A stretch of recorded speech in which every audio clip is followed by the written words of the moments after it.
పశ్చిమాసియా రణరంగంలో కీలక పరిణామం చోటు చేసుకుంది. సైనిక పరంగా, ఆర్థికంగా ఇరాన్ ని అమెరికా పూర్తిగా ఓడించి నాశనం చేసిందంటూ అమెరికా అధ్యక్షుడు డొనాల్డ్ ట్రంప్ సంచలన ప్రకటన చేశారు.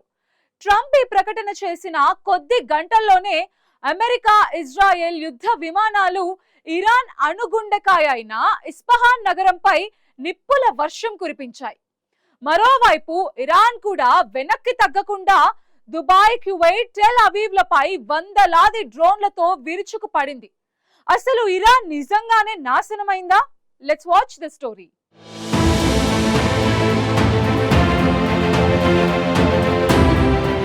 పశ్చిమాసియాలో కొనసాగుతున్న యుద్ధ పరిస్థితులు రోజురోజుకి మరింత ఉద్రిక్తంగా మారుతున్నాయి. ఈ నేపథ్యంలో అమెరికా అధ్యక్షుడు ట్రంప్ చేసిన తాజా వ్యాఖ్యలు అంతర్జాతీయ స్థాయిలో చర్చకు దారితీశాయి. యుద్ధంలో ఇరాన్ను పూర్తిగా నాశనం చేశామని, సైనిక పరంగా మాత్రమే కాకుండా ఆర్థిక పరంగా కూడా ఆ దేశాన్ని ఓడించామని ట్రంప్ ప్రకటించారు. ఈ వ్యాఖ్యలను ఆయన తన సోషల్ మీడియా వేదిక ట్రూత్ సోషల్లో విడుదల చేసిన ప్రకటనలో వెల్లడించారు. అమెరికా శక్తి ముందు ఇరాన్ నిలబడలేకపోయిందని ఆయన వ్యాఖ్యానించారు. అమెరికా సైన్యం నిర్వహించిన దాడుల్లో ఇరాన్ కీలక సైనిక, మౌలిక సదుపాయాలు, ఆయుధ తయారీ కేంద్రాలు, వ్యూహాత్మక స్థావరాలు తీవ్రంగా దెబ్బతిన్నాయని ట్రంప్ తెలిపారు. సైనిక దాడులతో పాటు ఆర్థిక ఆంక్షలు కూడా ఇరాన్పై భారీ ప్రభావం చూపాయని అన్నారు. అయినప్పటికీ తమ వద్ద ఉన్న పరిమిత వనరులతో ఇరాన్ ఇంకా ప్రతిఘటన కొనసాగించేందుకు ప్రయత్నిస్తోందన్నారు. ముఖ్యంగా ప్రపంచ చమురు రవాణాకు అత్యంత కీలకమైన మార్గంగా భావించే హర్ముజ్ జలసంధిలో నౌకల రాకపోకలను అడ్డుకునేందుకు ఇరాన్ ప్రయత్నిస్తోందని ట్రంప్ ఆరోపించారు.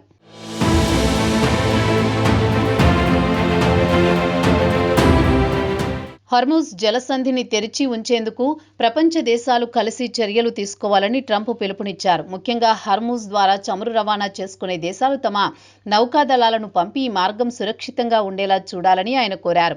చమురు రవాణా ఎలాంటి ఇబ్బంది లేకుండా కొనసాగేందుకు అమెరికా సహాయం అందిస్తుందని ట్రంప్ హామీ ఇచ్చారు.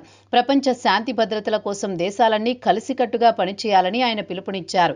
ఇదిలా ఉండగా ఇరాన్ చమురు ఎగుమతులకు అత్యంత కీలకంగా భావించే ఖర్గ్ ద్వీపంపై కూడా అమెరికా దాడులు కొనసాగవచ్చని ట్రంప్ హెచ్చరించారు. ఈ ద్వీపంలోని ఇరాన్ సైనిక, మౌలిక సదుపాయాలపై ఇప్పటికే అమెరికా వైమానిక దళం దాడులు జరిపే అవకాశాన్ని ఆయన సూచించారు. ఇదే సమయంలో ఇరాన్లోని కీలక ప్రాంతాలపై అమెరికా, ఇజ్రాయెల్ దాడులు మరింత తీవ్రమయ్యాయి. ముఖ్యంగా అణు కేంద్రం ఉన్న నగరంగా గుర్తింపు పొందిన ఇస్ఫహాన్పై అమెరికా, ఇజ్రాయెల్ యుద్ధ విమానాలు భారీ బాంబు దాడులు జరిపాయి. నగరంలోని పలు ప్రాంతాల్లో భారీ పేలుళ్లు సంభవించాయి. ఆ పేలుళ్ల కారణంగా దట్టమైన పొగ ఆకాశాన్ని కమ్మేసింది. ఇరాన్ రాజధాని టెహ్రాన్లోని అంతరిక్ష పరిశోధనా కేంద్రంపైన దాడులు జరిగినట్లు తెలుస్తోంది.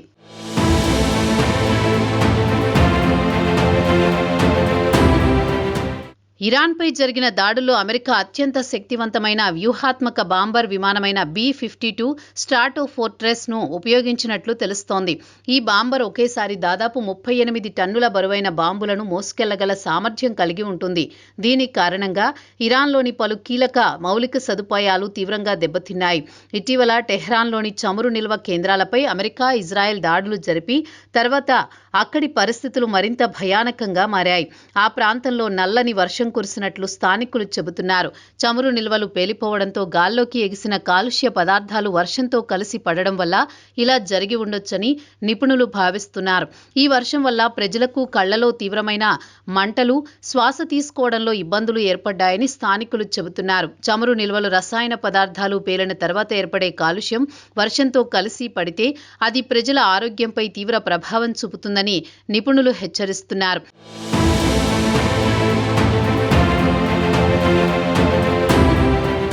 ఇక ఈ దాడుల్లో ఇప్పటి వరకు 6 మరణించగా 141 మంది గాయపడినట్లు తెలుస్తోంది. ఆదివారం జరిగిన తాజా దాడుల్లో కువైట్ అంతర్జాతీయ విమానాశ్రయం, అలాగే దుబాయ్లోని మరీనా అల్ సఫా ప్రాంతాలు లక్ష్యంగా మారాయి. ఈ దాడులు గల్ఫ్ ప్రాంతంలోని భారీ భయాందోళనలను సృష్టించాయి. అదే సమయంలో ఇరాన్, ఇజ్రాయెల్ పైన క్షిపణి దాడులు కొనసాగిస్తోంది.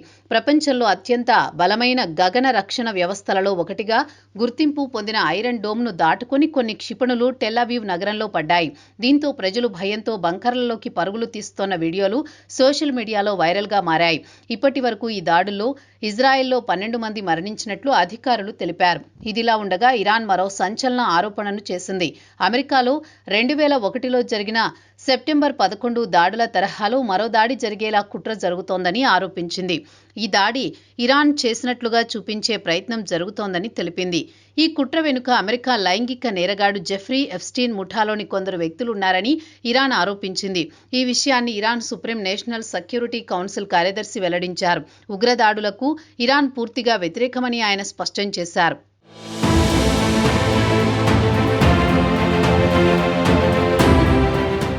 మరోవైపు ఇరాన్ విదేశాంగ మంత్రి అబ్బాస్ అరాగ్చీ కూడా కీలక వ్యాఖ్యలు చేశారు. హర్ముజ్ జలసంధి గుండా అమెరికా, ఇజ్రాయెల్కు చెందిన నౌకలకు తప్ప మిగతా దేశాలకు దారి ఇస్తున్నామని ఆయన తెలిపారు. ప్రస్తుతం ఉద్రిక్త పరిస్థితులు ఉన్నప్పటికీ కొన్ని నౌకలు ఇంకా ఆ మార్గం గుండా ప్రయాణిస్తున్నాయన్నారు.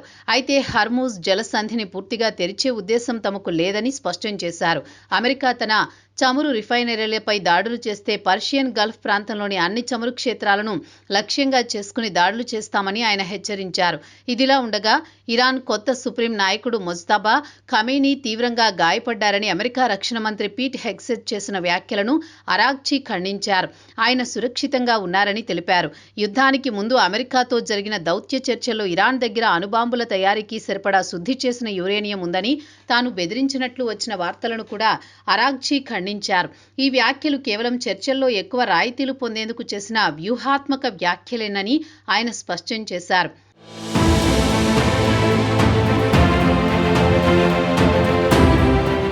మొత్తంగా పశ్చిమాసియాలో జరుగుతోన్న యుద్ధం రోజురోజుకి మరింత ప్రమాదకర దశలోకి వెళుతోంది. సైనిక దాడులు, క్షిపణి దాడులు, దౌత్య ఆరోపణలు ఇవన్నీ కలిపి పరిస్థితిని మరింత సంక్లిష్టంగా మార్చుతున్నాయి. ఒకవైపు ట్రంప్ నాశనం చేస్తామని హెచ్చరిస్తుంటే మరోవైపు ఇరాన్ ప్రతీకారం తీర్చుకుంటామని స్పష్టం చేస్తోంది. దీంతో ఈ యుద్ధం ఎంతవరకు విస్తరిస్తుంది, ప్రపంచ రాజకీయాలపై దాని ప్రభావం ఎలా ఉంటుందన్నది ఇప్పుడు ఆసక్తికరంగా మారింది.